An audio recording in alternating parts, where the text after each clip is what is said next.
Hi guys! So ngayon nga ay ipakikita ko sa inyo kung paano namin ginagawa ang isa sa product namin na ham and egg na pwede nyo ring maging additional kung kayo ay mayroong milk tea shop o coffee shop na nakatayo na at or pwede nyo ring ipa-order online. Meron tayong bacon with egg, regular patty and egg. Nag-adjust tayo ng ating price, ham and egg, chicken franks, jumbo hotdog, tsaka ito yung mga regular patty natin. Meron siyang iba-ibang mga sauce. Ito yung classic ketchup tsaka mayo lang to. May teriyaki, may barbecue, may buffalo tayo. Tapos meron tayong egg sandwich. Ito yung mahilig dito yung mga estudyante. Kasi nga affordable. Tsaka tong ham, which is 28 pesos lang. Without egg. Okay. So, ngayon ay gagawa tayo ng ham and egg. Tara. Ngayon nga po ay sindihan muna natin ang ating kalan sa mahinang apoy dahil baka masunog ang ating kawali habang tayo ay kumukuha ng ating ham sa ating freezer. So ayan na nga po. Kuha tayo ng ating spatula or scraper. Kasi mas malaban dapat to sa size ng ating ham. So, medyo nahihirapan tayo dahil frozen yung ating ham. Ay, guys. Yan. Buo yung ating ham na nilalagay sa ating mga sandwich. After that, kuha na tayo ng itlog na galing din sa ref. Kasi sa sobrang init ngayon na hindi talaga po pwedeng wala sa ref ang ating mga itlog.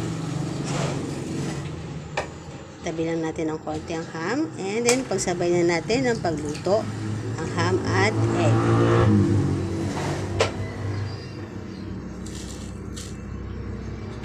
So, para mabilis, kumuha na tayo ng wrapper. Ito nga pala guys yung ginagamit kong wrapper para sa ating mga sandwich and burgers. Kuha na rin tayo ng ating buns.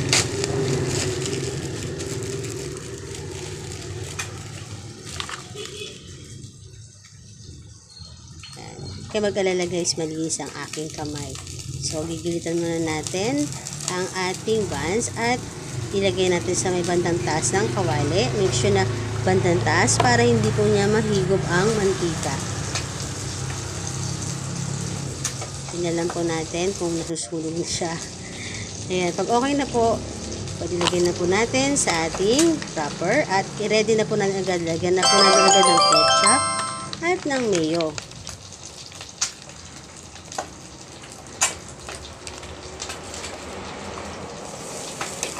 Check lang po natin kung ano sunog na ang ating ham.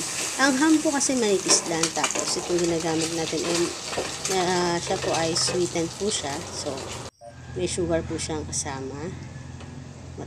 Madali po siyang masunog. So, itabi lang po natin yung egg tsaka yung ham. Make sure natin na walang mantika na sasama. Ayan po siya.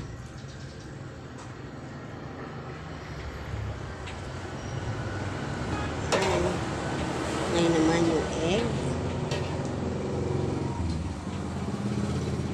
Ayan.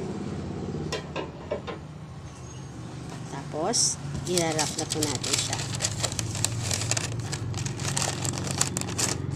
Ganito lang po kadali ang gagawa ng ham and egg. Ayan na po. Meron na po kayong pwedeng i-add sa inyong business.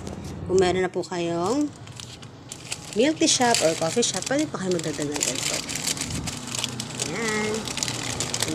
Ayan po ang tsura ng ating ham and egg.